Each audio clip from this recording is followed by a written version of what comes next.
Thank you to our sponsor today, Mind Privacy Ops. They are featured in major publications, including Intel Ignite, Business Insider, VentureBeat, and Fast Company. They're the first platform dedicated to handling data privacy operations while placing customer and user experience at the center. They've been rated number one by G2, the leading business software and services review platform for data privacy management software, DSAR software, and sensitive data discovery. We have a special Data Diva exclusive that Mind Privacy Ops has given to Data Diva listeners.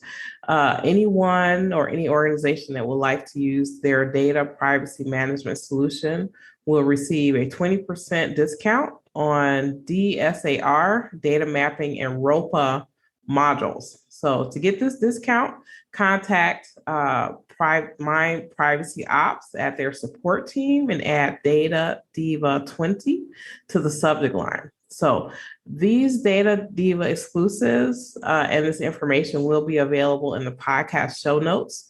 It will be available in our monthly Data Privacy Advantage newsletter.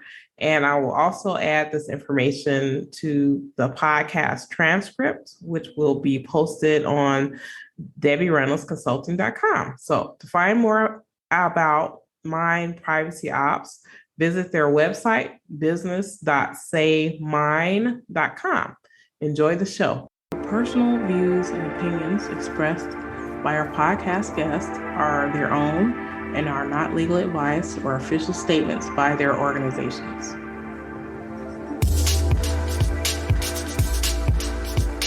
Hello, my name is Debbie Reynolds. They call me the Data Diva.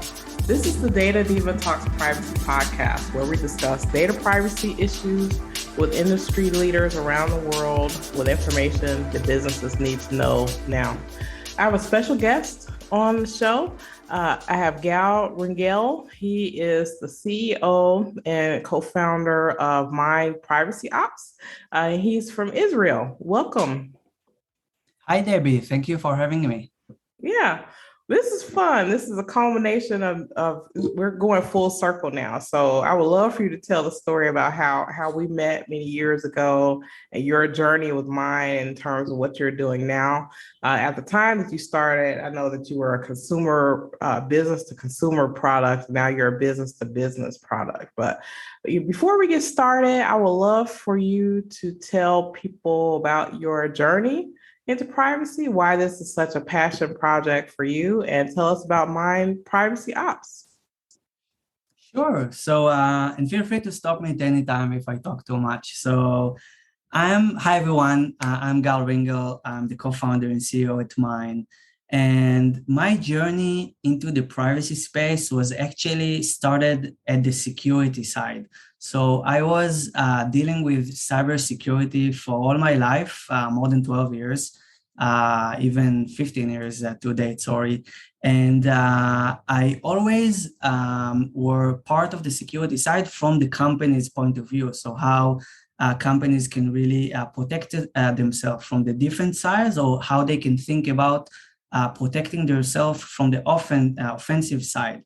And essentially, when we wanted to start Mind, we are three co-founders. We thought, okay, how can we bring something new to the internet? And how can we do something around security and privacy, but for individuals rather for companies? And the three of us comes from a deep cybersecurity background and really understanding personal data. And 4 years ago, when we saw the GDPR coming into life, we thought, hey, it's going to change the internet, right? For the good and the bad, right? For companies, the GDPR and today other privacy regulations have put a lot of accountability and responsibility, right? Over personal data. So companies have to think twice and be more thoughtful when they, deal with personal data. But individuals are given rights. And unfortunately, most of the individuals, when GDPR just launched into the world, didn't really know about these rights. All they knew were these cookie banners everywhere, right? Jumping in all the websites, but they didn't know they can go to any company and ask for a copy of their data, right? Or even exercise the right to be forgotten. So what we wanted to do is to solve two pains. The first pain is to add transparency around our digital interactions online. So anytime when we sign up to a new service, anytime when we purchase something, anytime that we travel, we have to give our personal data, right? We click I agree. How do you feel when you have to click I agree? For me personally, Yeah. kind of annoyed by it because a lot of times the cookie banners, they aren't, it's like agree or other options. It's not like agree or disagree. So unfortunately, they know, a lot of companies know that you don't have a lot of time to read every single cookie banner before you click. So for me, I think having that transparency and choice is key. Yeah, and many other people are like you when they can't really read privacy policies, right? They just want to, get done with that, click I agree, get the value that they want, and continue with their lives. So we wanted to add transparency around that. So to say, hey, the internet is an amazing place. Go and have fun, enjoy the internet, do whatever you want, but we will be with you through that journey and show you what is being collected about you during that digital interaction. So again, sign up, purchase, booking, previous employment, whatever. So this is the first thing that we wanted to solve, like to know which companies have what about us, and to also get a deep understanding about what they keep about us and how is that expose me as an individual in terms of online risks like identity theft, reputation damage, financial loss, etc. And as you know, every day there's a new data breach, right? And a new privacy scandals. And at the end of the day, we, the individuals, are paying the price because our data is then gets stolen, leaked out, and used against us in many, many different forms. So we wanted to add transparency around that. And then the second thing we wanted to solve is choice. So to make privacy regulations accessible to individuals where you can have the choice to decide what you want to do with your data. You want to get a copy, you want to delete, any sort of action that you want to take. It should be our choice. So this is what we did. We launched that product to the market 2.5 years ago, and it was a big success. So to date, we have more than 1.8 million users globally. Started with GDPR and now doing all kinds of other different regulations in the US, 5 states, in India, Japan, Australia, New Zealand, Canada, Argentina, Brazil, it's growing. And to date, we saved more than 300,000 individuals from a data breach because they used our service to discover their digital footprint. And essentially, we help them remove their data from companies that they are no longer using their services. So it's really about measuring, what we're doing is about measuring the cost versus value and letting you know if you are still using some companies, leave your data there, no problem. If you get value, right, so you enjoy it. And if you are not, that means redundant risk to your life. These companies keep your data for no reason. You don't enjoy it, right? So no reason why you should leave your data there. So we help you monitor that. So in 30 seconds, we can show you that list. You can click on each company, you can see more information. And then if you would like, you can start exercising your rights. So this is what we started doing as a company. And as you mentioned, today mine is PrivacyOps. And last year, we started helping companies as well, because companies literally came to us saying, hey, mine, we got requests from your users, all kinds of different privacy requests, and we really love your product. We even used it as individuals, which is very nice to see, data protection officers, privacy professionals working for companies using our consumer app to take care of their personal data online. So they came to us saying, hey, mine, handling different privacy operation tasks is hard. It's challenging. Please help us. I mean, we need some help. And at first we said, hey, there are other B2B vendors out there, right? Like probably most of the B2B vendors that are helping companies achieve different privacy tasks. So we literally sent these companies to these vendors and we said, hey, this vendor can help you do that. And that vendor can help you do this. Like we literally try to help these companies by, sending them to different vendors. But then they came back and told us that these vendors don't really solve their problems. And essentially, the four main problems that companies have shared with us around that is automation. So they shared with us that usually privacy teams don't have a lot of resources. It's usually one or two people within, the team, right? So they don't have a lot of resources to deal with privacy operations. So they really wanted automation. And then the second thing, they wanted a no-code approach. So they didn't want any engineering, helping them or, changing the priority of the engineering time. So they wanted something that works out of the box. And then the third pain was implementation time. So when it comes to privacy, and I'd love to hear your thought about that, ROI is the number thing, right? Is the number one. You want to show ROI from your privacy program quite fast, right? Because privacy is a brand necessity. You want to show your customers that you value privacy and you actually help them. So they wanted a quick implementation time, while a lot of the vendors out there have a very long implementation time. So this is what we heard. And we decided to help companies as well. We followed the needs of the market. And today our company vision is to serve both individuals and companies around anything related to privacy and compliance operations. So for consumers, we help them be safer online, identifying the companies that have their data, learn about the risk, and if they want, start removing their data. And for companies, we help in daily privacy operations like DSAR handling, ROPA reports, PIA, privacy impact assessment, data mapping, consent management, anything that organizations are doing in the day-to-day. And for me, it's very exciting because we are able to be on both sides, right? To help both companies and consumers and really create the right solution that works for both of them. Yeah, excellent, excellent. So, well, this is interesting. I love the story because, I think some people, especially in the B2B space, it's like, let's just build something and then hope people buy it, where people came to you with their specific needs and you were able to listen to them and build something that really works for them.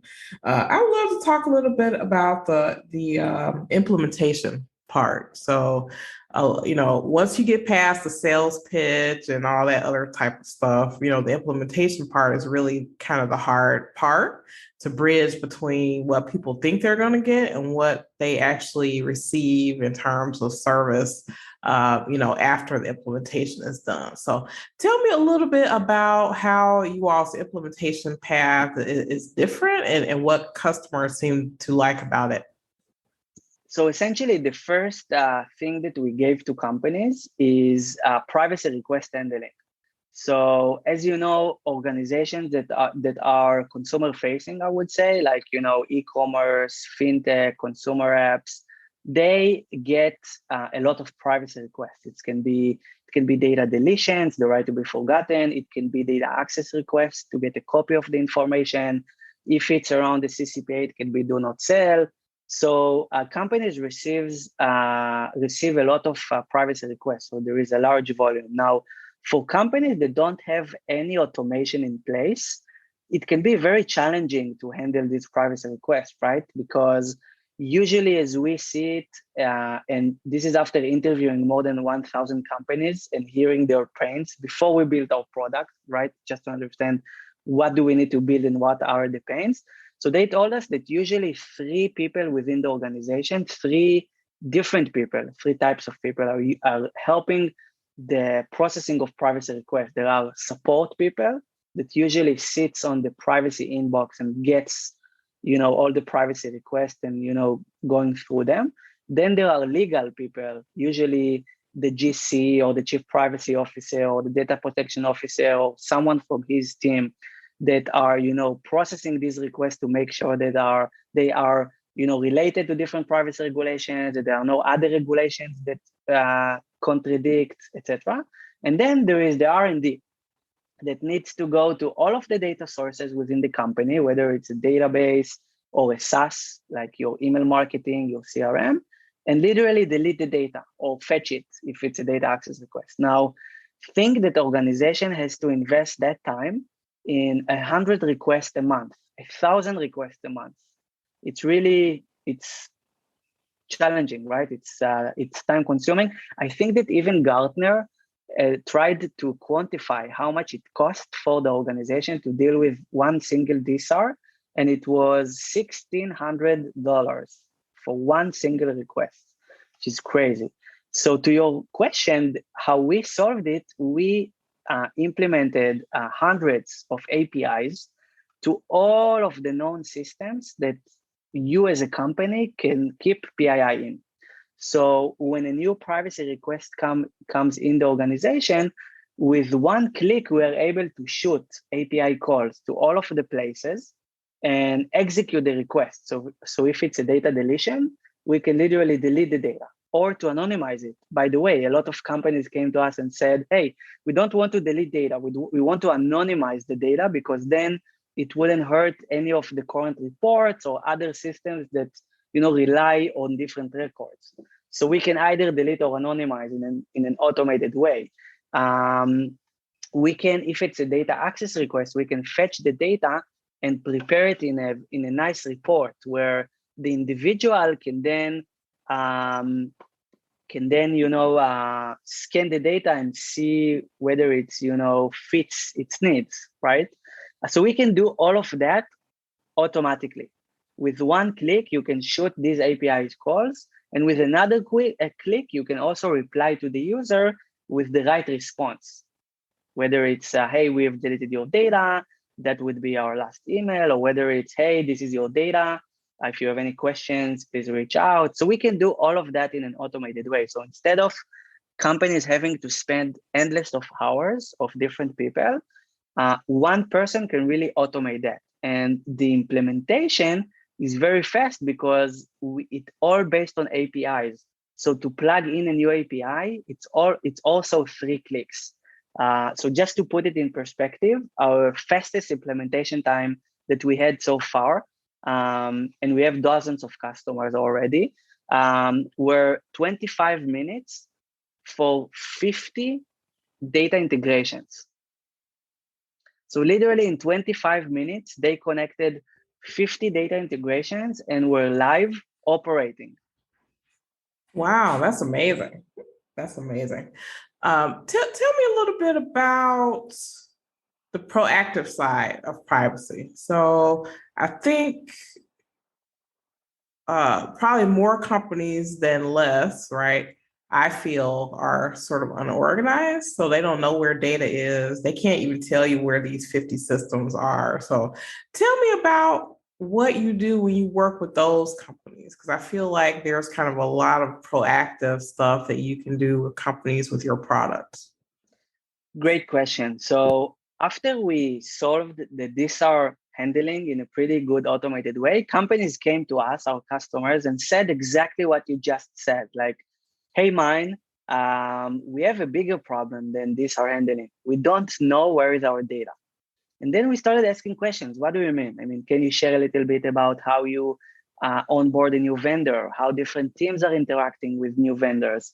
And then we realized the sad reality that a lot of the companies, and I don't know if you heard that from your experience as well, a lot of the companies are doing data mapping in a spreadsheet. That's right. That is all true. Okay, so we were amazed to hear that. Again, we grew to the B2B side from the consumer side, so we didn't know all the challenges at the company level. When they told us that, we were amazed because doing data mapping manually with spreadsheet, it's very time consuming, right? You have to rely on the human memory, which it's a problem, right? We can't really remember everything. What if people are leaving the company, new people join? It's a mess, right? And then we also researched and realized that the manual data mapping approach only have a coverage of 30% of the known systems in the company. So you have around 70%, which is unknown. We even call it a shadow IT, right?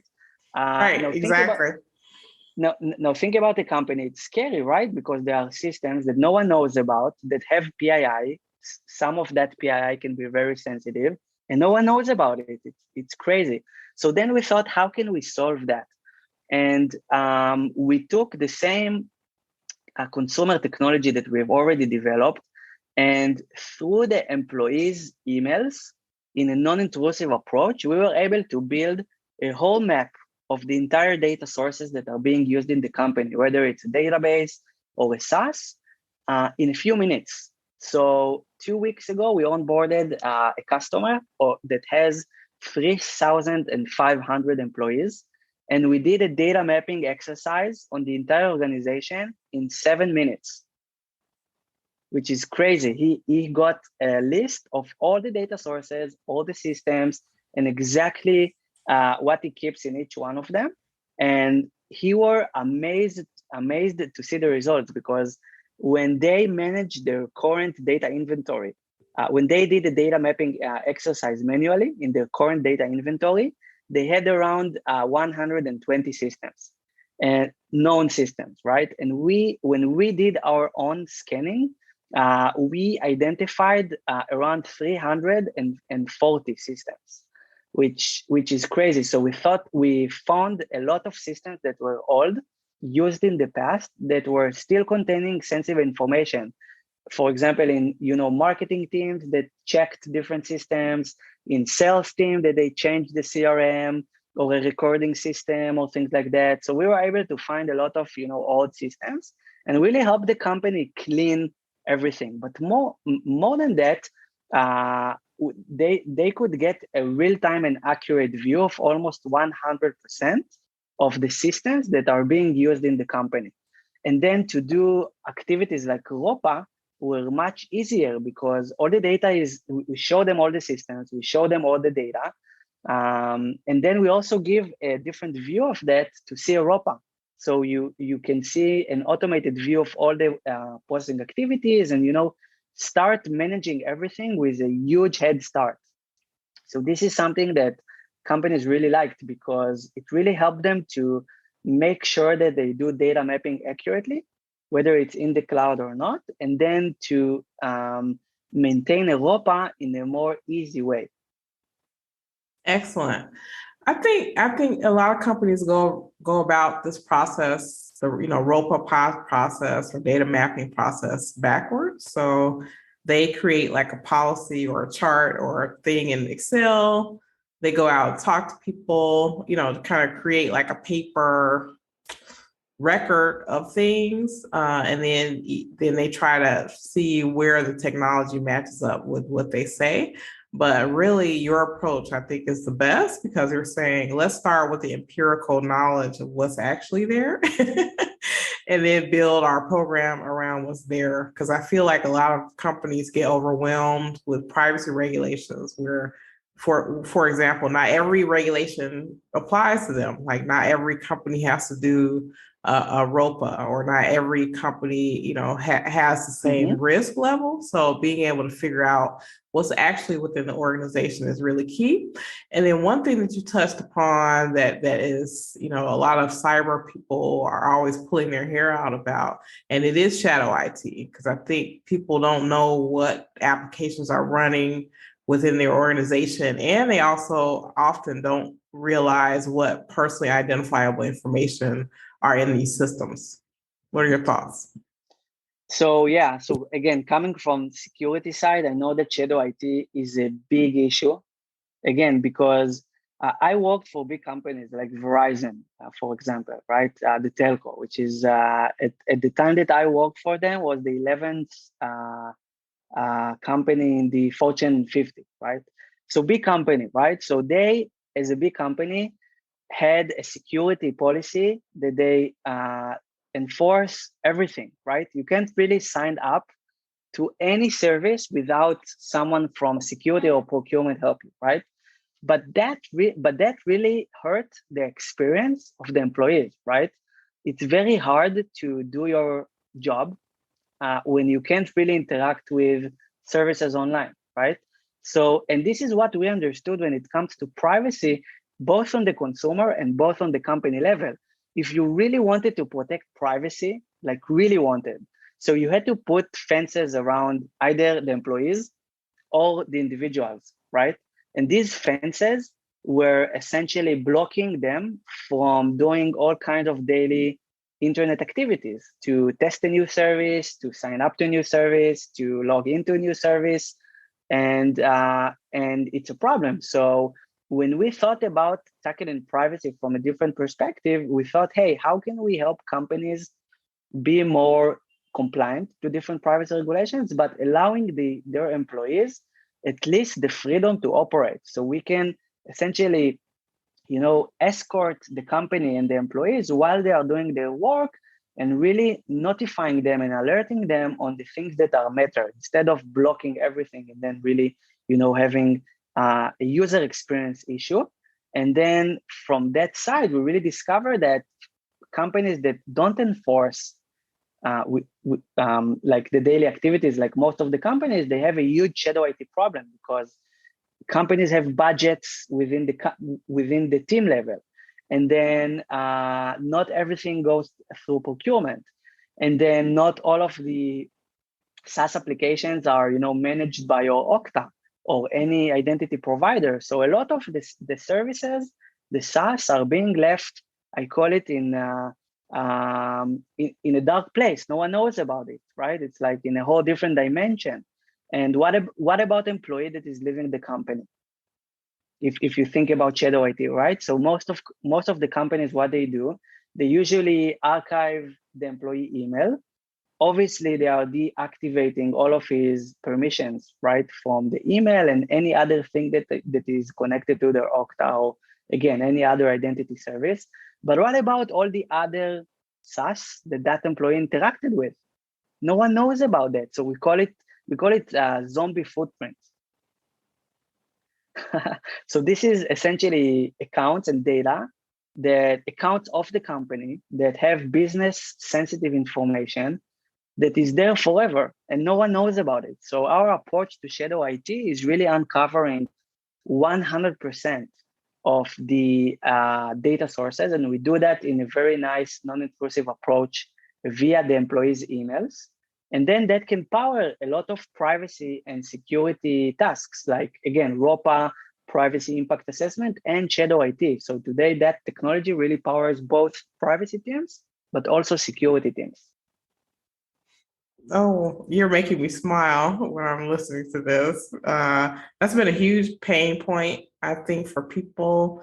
I know often when I talk to companies, when I ask them, okay, I've done data mapping for decades, right? So I know exactly the questions to ask and stuff like that. So, often people come up with a pretty report and a chart, like, this is all the stuff that we have. And it's like, okay, so where's everything else? Like, where are those back rooms? Who left the company that was, managing some system that nobody really knows about? So I think being able to have technology in place where you can really find out quickly what those things are and not really guess and not rely on the memory of people, I think is really important.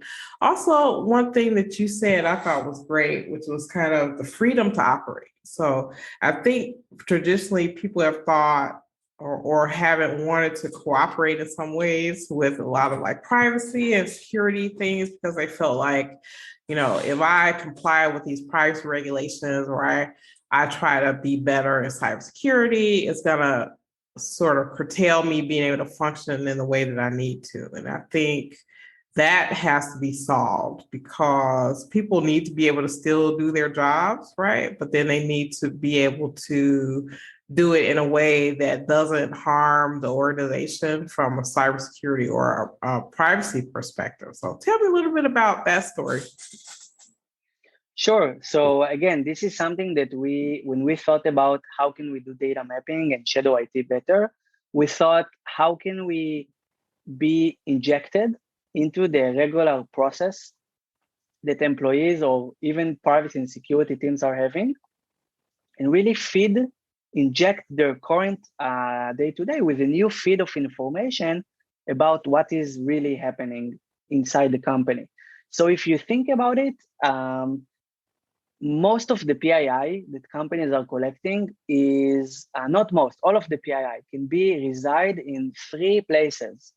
It can be on-prem, right? If you have databases or whatever, devices. It can be in the cloud, right? So AWS, GCP, Azure, etc. And it can be external to the company in SaaS, in different vendors.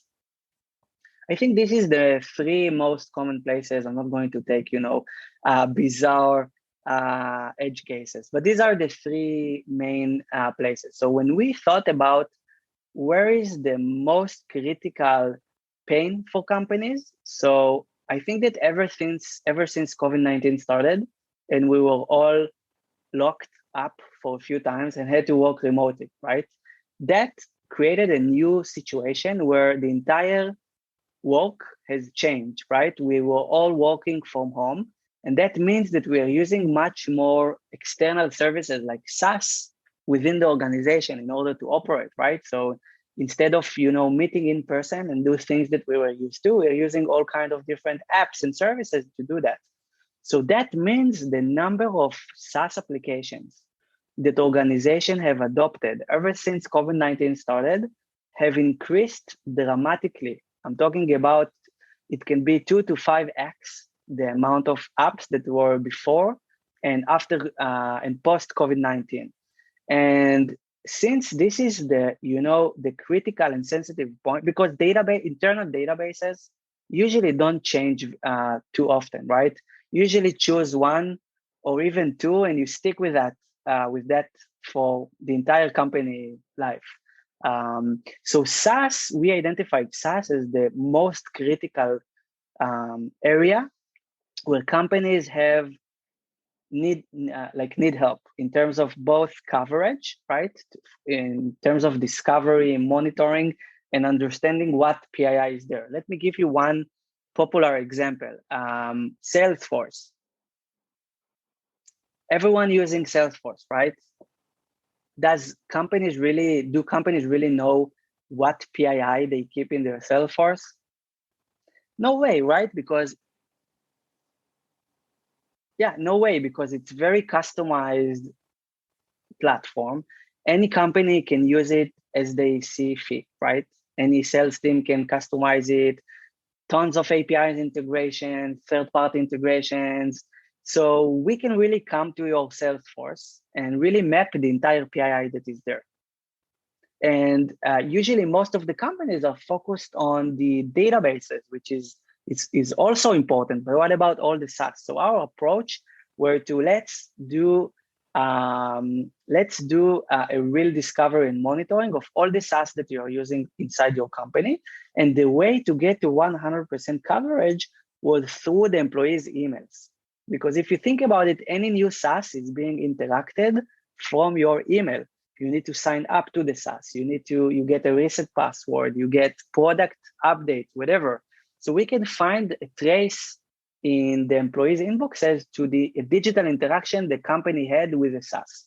And this is why we are able to scan the entire organization in really a few minutes, instead of doing that data mapping process manually. And that solved the problem. I mean, this is how we can get to 100% coverage and really give you a detailed and accurate reporting of what you're dealing with as a company. That's genius. I love that. So tell me your thoughts on privacy and why you feel like this is a really important problem that your company can help people solve. So I think the first answer that I can give to that is the fact that our vision started as a consumer company, right? So we started mapping pains that individuals have regarding their personal data.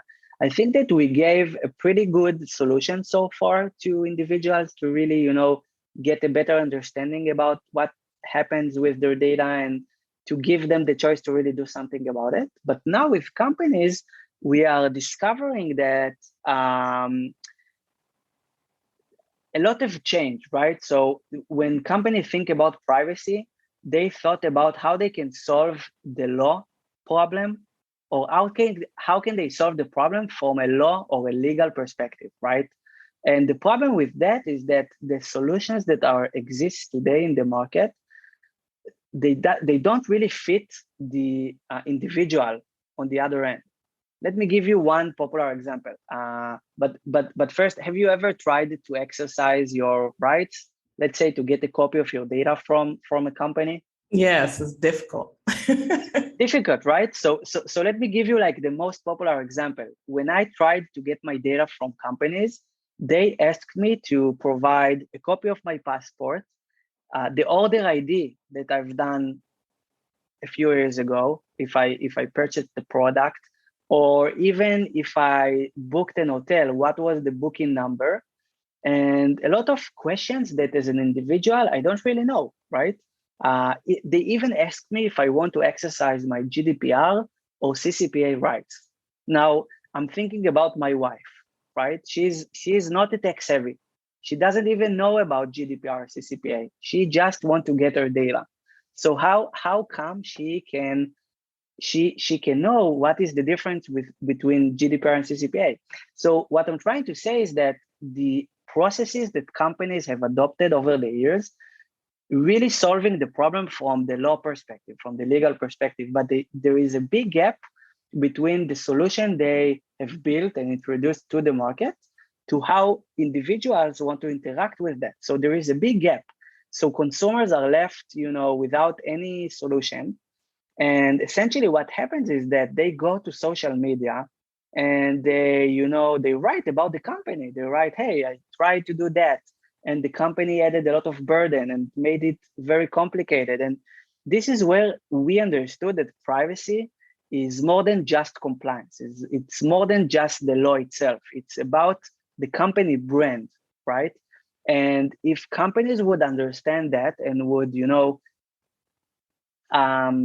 communicate and introduce a better privacy experience for their customers, even a clear privacy policy that anyone can really read, right? This is the first step. That can really, help the company get points, trustworthy points and loyal points from the individuals.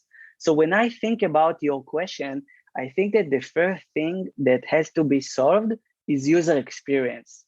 So to really help companies introduce a better user experience with regards to privacy to their customers and to anyone, it can be consumers or customers, or to anyone who is using their services. This is the first thing that we as a company are trying to solve very nicely. And the second problem is through automation. So we really understood that privacy, unfortunately, and I'm trying to change that, privacy teams are lacking resources. Unfortunately, privacy is not prioritized high enough in the organization. And again, I'm trying to change that.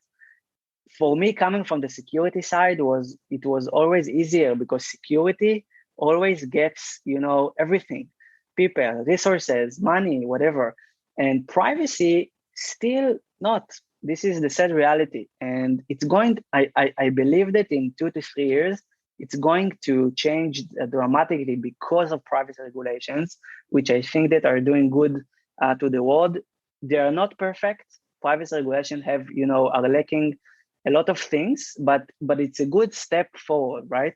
So I think automation, it's very challenging for companies. And now I totally understand that. After working with hundreds of companies, I truly understand how hard it is for companies to deal with daily privacy operations. I didn't know that.